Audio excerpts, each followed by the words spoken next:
Hello বন্ধুরা, একটা গুরুত্বপূর্ণ আপডেট আপনাদের জানিয়ে রাখি।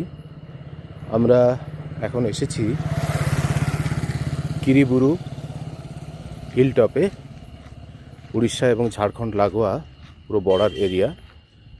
নর্মালি একটু রেস্ট্রিকশান থাকে, তবে ভয়ের কিছু থাকে না।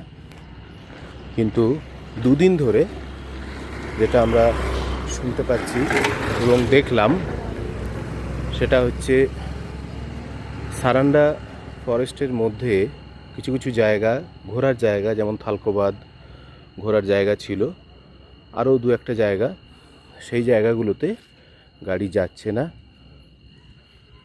এবং পারমিশনও দেওয়া হবে না। তার কারণ হচ্ছে দুদিন ধরে মাওবাদীদের সঙ্গে প্রচণ্ড গুলিগোলা চলছে, মারপিট চলছে, কয়েকজন মারাও গেছে। আপনারা হয়তো খবর খুললে দেখতেও পাবেন।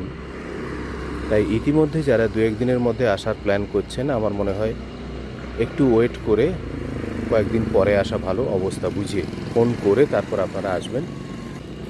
আমরাও ঘুরবো সারান্ডার জঙ্গলে, তবে হাফ পোর্শনটা ঘুরবো, কিছুটা পোর্শন ঘুরবো, আর বাকিটা করা যাবে না।